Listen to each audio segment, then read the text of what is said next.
The word work makes up a significant portion of the word networking, yet for some reason, a lot of people think that it should be easy or not require that much effort.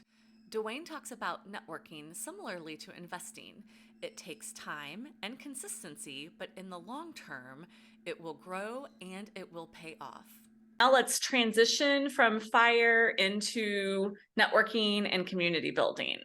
Yeah. So you had said that networking had kind of played into your FIRE strategy and your FIRE knowledge. So it's sort of that symbiotic relationship, because in order to have more time for networking that I like to have, and I like to have present tense of that, is based on having gone through a sort of a FIRE strategy. But in order to have a successful FIRE strategy, you probably want to network. And it's kind of like this. I mean, just being a part of a community that has some information to share. But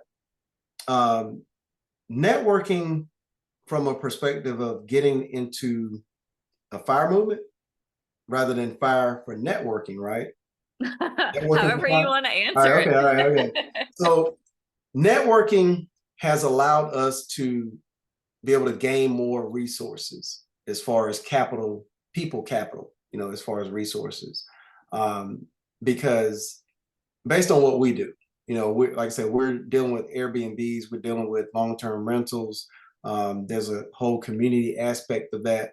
But the networking piece, and for those that are older, are non-traditional students, get more of what I'm saying. Even in college and coming out of college, I would not have equated what I'm trying to say now to my 21-year-old, 22-year-old self. But one aspect that actually during that time frame probably served for my benefit of what I do now is that you got to have a heart for your community wherever you are.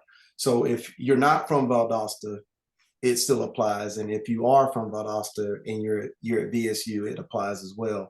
Those that are from Valdosta definitely know that it applies because you're from the community. But if you can volunteer in any capacity, whether that's United Way, whether that's on campus, whatever, sort of organizations that are there, really internal to the structure of VSU. If you can volunteer with, I know there's a National Council of Negro Women Association that's there.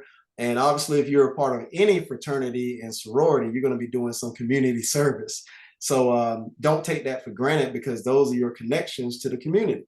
So, but back to my point was just that the networking piece, and we're probably talking business networking though, right? Yes. So business networking, it's so early in the stage as far as, early 20s, that you really just don't know what you don't know. So meet everybody as much as you can. You never know, I might, run into somebody from this class, and, I've had that happen, yeah, I remember when you came and talked to us, blah, blah, blah. And you just never know. I mean, there might be a desire and a need, but because you've networked, you can open up doors that probably would have been harder for others who've not done the right networking. So in general, networking helps you open up doors that you just don't know are there. Right. And so students hear that a lot, right? I mean, they hear, oh, networking. I feel though like we don't do a super great job of then telling them how to network, just network. Like we miss a really important component of that. And so there was a lot of questions about, if you feel overwhelmed by it, or you don't really know what you're doing, or you're maybe naturally shy or more introverted, how do you overcome some of the initial challenges and fears of networking? And where's a good place for somebody to start? Yeah. One, your student-led organizations, all right? So be comfortable with networking with yourselves, all right? One thing that I had to do at Georgia Tech was definitely meet people, because the coursework got harder, and it wasn't the whole I can do it by myself high school mentality. And so networking within your college community is where I would first start. And so whatever that means to you, with you interacting with your peers, that's how you should network. Because at the end of the day, where I am now fast forwarding from college, it's the people that I knew in college, but particularly really since I'm back home, it's the people I knew in high school that it wasn't networking, it was just friends being friends. Right. So networking really is just developing relationships and perhaps friendships, because at some point you all will grow, matriculate into an area to where you're now servicing either a company and or the community together. And so now you actually know who the boss is over there because you went to high school with that person. So I would start within your school organizations, be involved, be involved with, your student-led organizations. Yeah, absolutely. So that's great advice. And I've always told them, it's like the people that you are in classes with now are going to be managers or, presidents somewhere in 10 to 15 years. And so for those of you I know most of you joined the LinkedIn group that I created for this class, but actually utilize it, be active in it, since this is online and it's kind of dispersed. And that was another really good question, is with so much stuff taking place virtually now, like, how do you recommend that people, say they aren't in their hometown, right? So they don't have friendships that have now kind of moved into the professional space, and maybe there is some remote or virtual component. How do you recommend that those students kind of start to get more involved? In the place they are now. Is that yes. what you're talking about? Man, you got to really dive in. I mean, I'm just letting you know, you got to dive in. You've got to, it goes back to, now let's just go back to the root of some of this conversation also, that I used to tell people as well, is really start with your why. Why do you do what you do? All right, uncover that. Well, why do you do that? Well, why do you do that? What is your real core to you as a person? And once you uncover that, and then you put all the layers back on, you understand why I need to go network, because of my core why. And so that really is what motivates me to get out, is that I like money. I like freedom. So at the end of the day, I need to make what I do successful by networking. I mean, there are a lot of times I go to events. We went to the 100 Black Men gala. It was not on my calendar, but I'm so pleased I was there. I mean, it rehashed some of the, matter of fact, Dr. Fowler was there.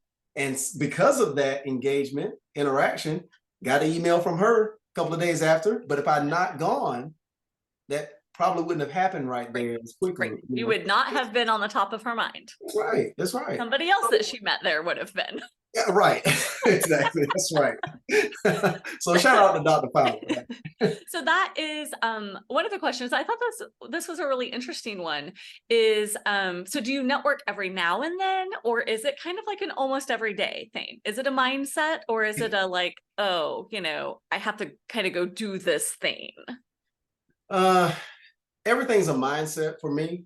Now I'm so on a, I guess, a mentality though, that I'm not going to force anything, right?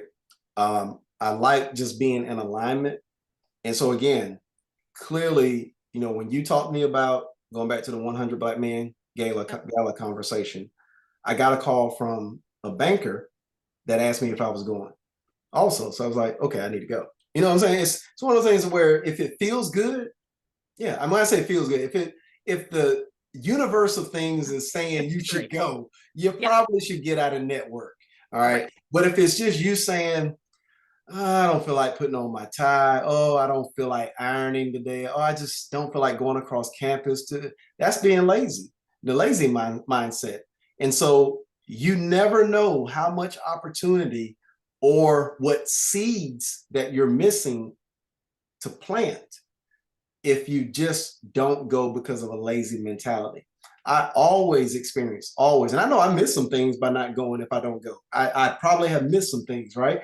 But every time that I go somewhere with that intentionality, I always come away with something of a nugget at this point. And that's because, again, I'm talking about, we've set seeds along the way and things to where, if I go somewhere, I probably know somebody in the room, very likely. But because of that, I'm always getting something out of it because I started this pattern early. Kind of going back to the FIRE movement. Everything is an investment. So we talked about financial investment.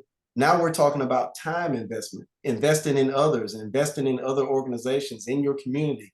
If you can invest that time in your community into your also network, then you will see that grow and expand in the future because of those seeds of relationships that you built. Absolutely. And I want to add to that, networking can't always be a, what can you do for me? Take. I'm only networking when I need something. I'm only networking when I need a sale. I'm only networking when I need a job, right?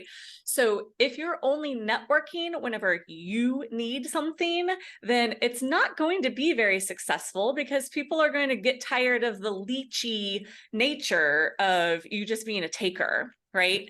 And so what, DeWayne, what you were just saying about, giving back to the network, giving to the community, and being an actual integral part of that is when those seeds and that investment will actually really pay off.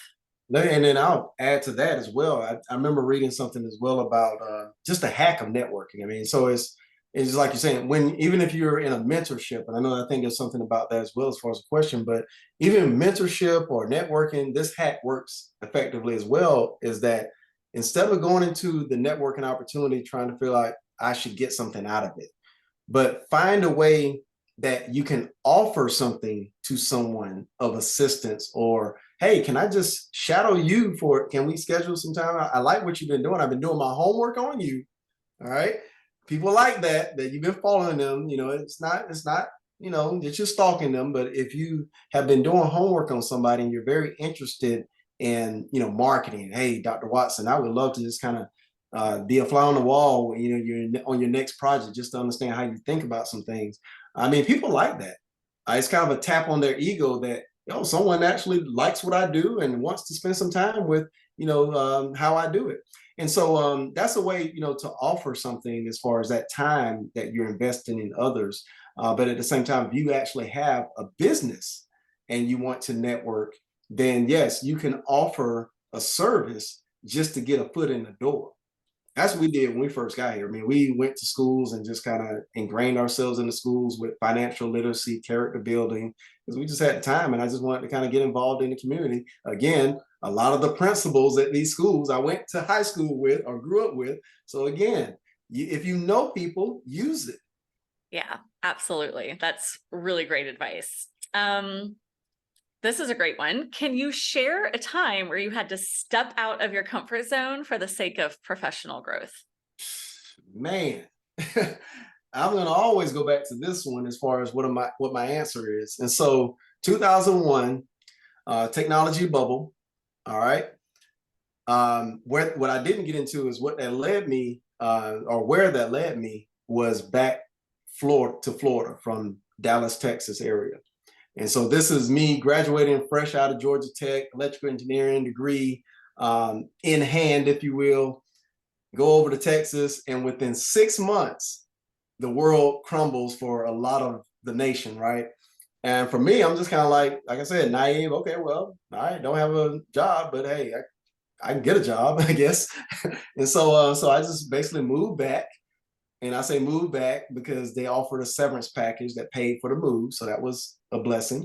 But so I moved back close enough to home, but not home. I was in Tallahassee, Florida. And so while in Tallahassee, I pretty much moved in with my girlfriend at the time. And so we, developed a strategy, talked about money and how we're going to do things. And one of the things I did early on was just, I'm not going to sit around the house and leech. So, I got a job at the mall. This is electrical engineering graduate. I'm working at the mall. I think Burdines, was the store, retail store, clothing store. Got some nuggets out of that. Every opportunity is an opportunity to learn. So I got nuggets out of that. But that wasn't necessarily out of my comfort zone. I like clothes. So, just kind of talk to people and sell clothes if they want it. My comfort zone was pushed when I actually went with her to shop for a car for her. She wanted to buy a car. And one of the young salesmen said, or he asked what I was doing, where I'm from and everything. We just got to know each other. And he said, well, hey, you could come on board with us and, sell cars. And so I took him up on the offer, went talked to the sales manager or whatever, and got on board. But that was totally outside of what DeWayne was at that time. I'm a solo artist, basically. I'm an only child. I don't have to ask for a lot of help. Very disciplined, can do it on my own, so to speak. Engineering student, kind of in my cubicle, if you will, creative space. And now all of a sudden, I've got to go pound the pavement and go talk to people. And oh, by the way, if you don't sell anything by the end of the month, you don't make anything. So yeah, so just added little pressure. So no, that was my comfort zone push. But again, what you do with that, uh, find something. One, your why, right? I want to eat. I want to provide, livelihood. I want to be able to go places. So that's my why, to say why I need to get out and sell these cars. But in order now to make that effective, how am I going to do this? Or how am I going to succeed outside of my comfort zone? That's where you get into, let's deep dive into educating ourselves about what we say we want to do and how.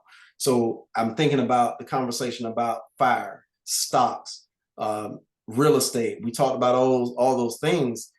Do not go without diving into some studying about those topics. And so the same thing with cars, I took it to myself, was like, okay, I'm a student. So I'm gonna learn about these cars. I'm gonna be the best knowledgeable salesman. And lo and behold, after a while, I kind of went up to Indiana. I was offered to go up there and learn about Hummers when they came out, so that I could learn how to sell Hummers, because I was one of the ones that actually just knew how to talk about cars.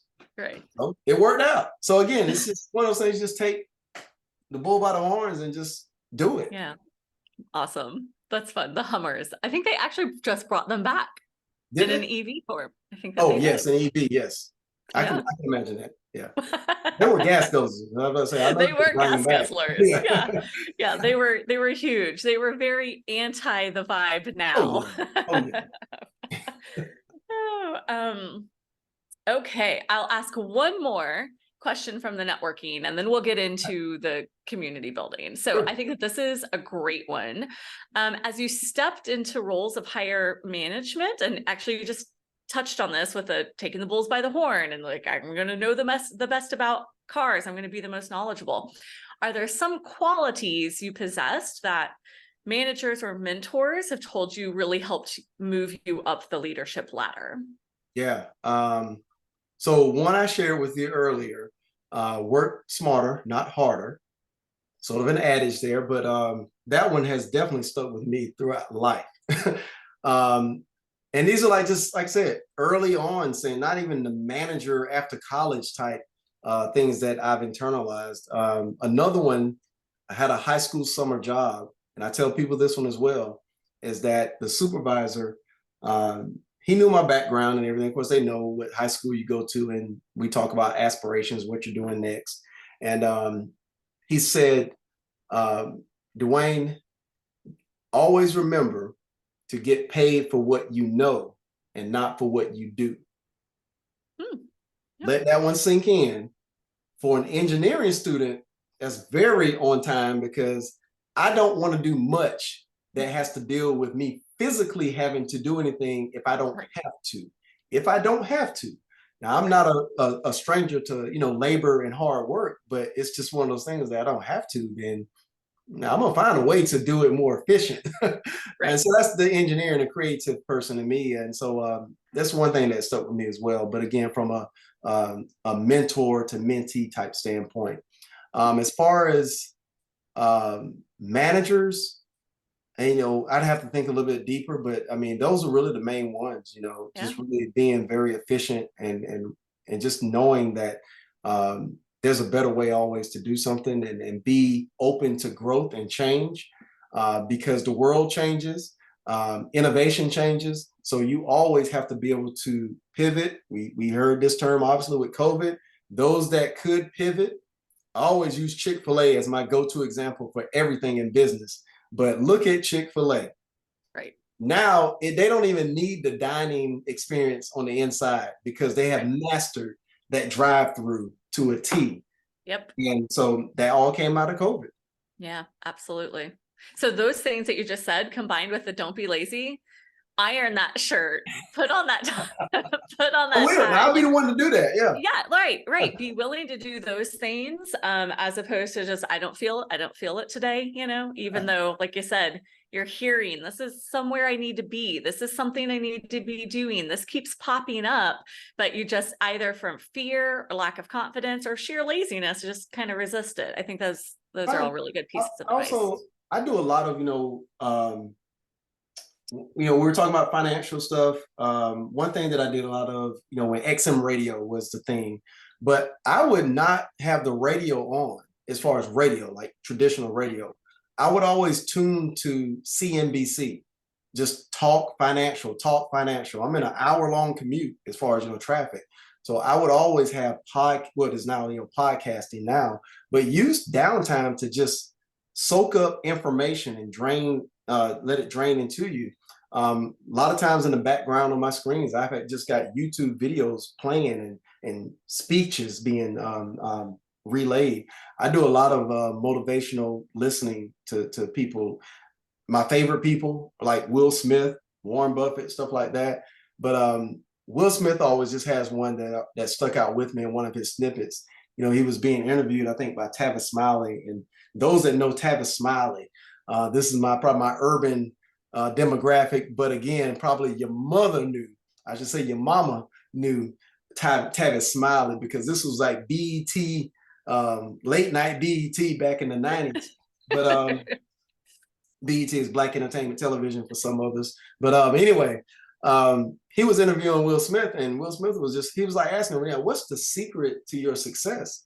Back then, you're talking about the Independence Day Will Smith. And what I got from that was Will Smith was just like, and you can see it in his proudness, is that he's like, if you put me on a treadmill beside you, he was like, I will not let you outwork me on that treadmill. It was like, I will die before I let someone outwork me. And so that's the mentality that we've got to have, is that it's that soft competition, competitive mentality, but it's just not easily being outworked.